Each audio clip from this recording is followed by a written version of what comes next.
Hi viewers, ഇന്ന് നമ്മൾ ഇവിടെ തയ്യാറാക്കാൻ പോണത് ഒരു വെജിറ്റേറിയൻ തവ പുലാവ്. മുംബൈ സ്റ്റൈൽ തവ പുലാവ് ആണ് ഉണ്ടാക്കാൻ പോണത്. പെട്ടെന്ന് ഉണ്ടാക്കാൻ പറ്റിയ ഒരു വെജിറ്റേറിയൻ റൈസ് ഡിഷ്. കുട്ടികളുടെ ലഞ്ച് ബോക്സിന് പറ്റിയ ഐറ്റമാണ്. 10 മിനിറ്റിൻ്റെ ഉള്ളിൽ വേഗം ഉണ്ടാക്കാൻ പറ്റിയ. എപ്പോൾ വേണമെങ്കിലും കുറച്ച് ഐറ്റംസ് ഉണ്ടെങ്കിൽ നമുക്ക് പെട്ടെന്ന് ഒരു റൈസ് ഡിഷ് ഉണ്ടാക്കാം. അപ്പോൾ നമുക്ക് നോക്കാം എങ്ങനെ ഉണ്ടാക്കുന്നതെന്ന്. അപ്പോൾ ഇവിടെ ഒരു സവാള ചെറുതായി കൊത്തി അരിഞ്ഞിട്ടുണ്ട്, ഒരു പകുതി വലിയ കാപ്സിക്കം അതും ചോപ്പ് ചെയ്ത് വെച്ചിട്ടുണ്ട്, ഒരു പച്ചമുളക്, ഒരു ടൊമാറ്റോ ചോപ്പ് ചെയ്തത്, പിന്നെ ഒരു ഉരുളക്കിഴങ്ങ് പുഴുങ്ങിയതാണ്, അത് ഡൈസ് ചെയ്ത് വെച്ചിട്ടുണ്ട്. ഒരു തവ അല്ലെങ്കിൽ നോൺ സ്റ്റിക്ക് പാൻ അടുപ്പത്ത് വെച്ച് ചൂടാവുന്നുണ്ട്. അതിനു മുമ്പ് നമ്മൾ ചോറ് റെഡിയാക്കി വെച്ചിരുന്നു. 1 കപ്പ് ബസ്മതി അരി കുക്ക് ചെയ്ത് റെഡിയാക്കിയ ചോറാണ്, ഒന്ന് ചൂടാറി മാറ്റി വെച്ചിട്ടുണ്ട്. അപ്പോൾ തവയിലേക്ക് നമുക്ക് 2 ടേബിൾ സ്പൂൺ ബട്ടർ ആഡ് ചെയ്യണം. ബട്ടർ ഒന്ന് മെൽറ്റായി വരുമ്പോൾ നമുക്കിതിൽ 1.5 ടീസ്പൂൺ മിൻസ് ചെയ്ത ഗാർലിക് അല്ലെങ്കിൽ ഗാർലിക് പേസ്റ്റ് ആയാലും കുഴപ്പമില്ല, ഇതൊന്നും ഇട്ടിട്ട് കളർ മാറാതെ കരിഞ്ഞു പോകാണ്ട് ഒന്ന് വഴറ്റിയെടുക്കണം. ചെറുതായിട്ട് ഗാർലിക്കിൻ്റെ മണം കിട്ടി കഴിയുമ്പോൾ നമുക്കിതിലേക്ക് സവാളയും ക്യാപ്സിക്കവും പച്ചമുളകും കൂടി ആദ്യം ആഡ് ചെയ്യാം. ഇതൊന്ന് വഴറ്റിയെടുക്കണം. സവാള ഒന്ന് സോഫ്റ്റായി കിട്ടണം.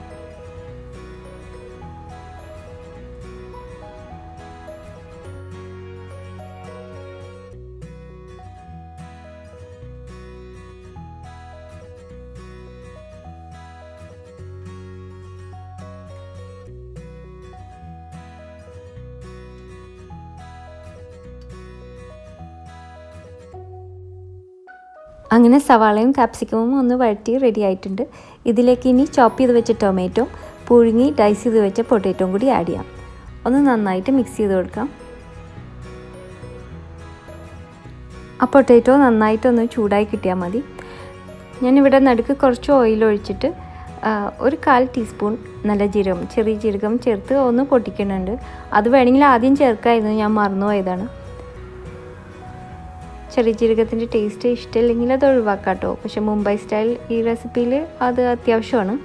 ഇതിലേക്ക് ഇനി നമ്മൾ 1/4 കപ്പ് ടൊമാറ്റോ പ്യൂറേ അതും കൂടി ആഡ് ചെയ്യുന്നുണ്ട്.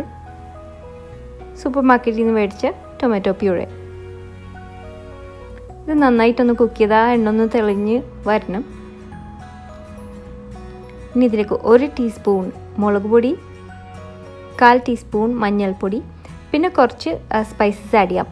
അപ്പോൾ പാവ് ഭാജിയുടെ മസാല മിക്സ് ഉണ്ടെങ്കിൽ അത് കുറച്ച് ചേർക്കാം, ഒരു ടീസ്പൂണൊക്കെ. അല്ലെങ്കിൽ ഇതിൽ എന്താണെന്ന് വെച്ചാൽ ഒരു ബേ ലീഫ്, കുറച്ച് കുരുമുളക്, ഒരു ചെറിയ കഷ്ണം കറുകപ്പട്ട, ഒരു ഏലക്ക, പിന്നെ അംചൂർ ഡ്രൈ മാംഗോൻ്റെ പൗഡർ അത് വാങ്ങിക്കാൻ കിട്ടും. ഇതൊക്കെ കൂടി മിക്സ് ചെയ്തിട്ടാണ് ഈ പൊടിയിലുള്ളത്. അതിൻ്റെ നല്ലൊരു മണം കിട്ടിക്കഴിയുമ്പോൾ 1 സ്പൂണും കൂടി ബട്ടർ ചേർക്കുന്നുണ്ട്, ഒന്ന് ക്രീമി ആയിട്ട് കിട്ടാനാണ്. എന്നിട്ട് നമ്മുടെ കുക്ക് ചെയ്ത റൈസ്, ചൂടാറിയ റൈസ് ഇതിലേക്ക് ആഡ് ചെയ്തിട്ട് ഇതൊന്ന് നന്നായിട്ട് ടോസ് ചെയ്ത് ഫ്രൈ ചെയ്തെടുക്കണം. റൈസിൻ്റെ ഒപ്പം ഒരു വലിയ പിടി ഫ്രഷ് ആയിട്ടുള്ള മല്ലിയില കൊത്തിയരിഞ്ഞതും കൂടി ചേർത്തിട്ടുണ്ട്. ഉപ്പ് പാകത്തിന് ഇടാം. ഇത് നന്നായിട്ടൊന്ന് നന്നായിട്ട് ഇതുപോലെ ടോസ് ചെയ്ത്, നല്ല തീ കൂട്ടി വെച്ചിട്ട് തന്നെ ടോസ് ചെയ്തെടുത്ത് എല്ലാം കൂടി ഇങ്ങനെ മിക്സ് ചെയ്തെടുക്കണം. അപ്പോൾ നമ്മൾ ഫ്രൈഡ് റൈസൊക്കെ ഉണ്ടാക്കുന്ന പോലെ തന്നെ വളരെ ഹൈ ഫ്ലെയിം ആയിരിക്കണം. അപ്പോൾ ആ റൈസ് നല്ലതായിട്ട് ചൂടായി കിട്ടും, ഇൻഗ്രീഡിയൻസൊക്കെ മിക്സ് ആവും. അപ്പോൾ ഇത് കഴിക്കുമ്പോൾ നല്ല രസമായിരിക്കും. ചൂടുള്ള പൊട്ടാറ്റോവും കുറച്ചൊരു സ്പൈസസിൻ്റെ ഒക്കെ ഒരു ഫ്ലേവറും അരോമയും ഒക്കെ കിട്ടുമ്പോൾ നല്ലൊരു ടേസ്റ്റുള്ള ഒരു നോർത്ത് ഇന്ത്യൻ ഫ്ലേവറൊക്കെ ഇഷ്ടപ്പെടുന്നവർക്ക് നല്ല ഇഷ്ടപ്പെടുന്ന ഒരു ക്വിക്ക് 10 മിനിറ്റിൽ ഉണ്ടാക്കാൻ പറ്റിയ തവ പുലാവ്. പെട്ടെന്നൊരു ക്വിക്ക് ലഞ്ച് അല്ലെങ്കിൽ കുട്ടികൾക്ക് ഒരു ലഞ്ച് ബോക്സ് ആയിട്ട് ഉണ്ടാക്കണമെങ്കിൽ ഒന്ന് ട്രൈ ചെയ്ത് നോക്കാം.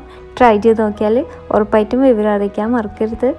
അതുപോലെ ഇതുവരെ സബ്സ്ക്രൈബ് ചെയ്യാത്തവരാണെങ്കിൽ എൻ്റെ ചാനലൊന്ന് സബ്സ്ക്രൈബ് ചെയ്യാനും മറക്കരുത്. അപ്പോൾ അടുത്ത പ്രാവശ്യം നല്ലൊരു റെസിപ്പി ആയിട്ട് വരുന്നത് വരെ thanks for watching and bye from Shana.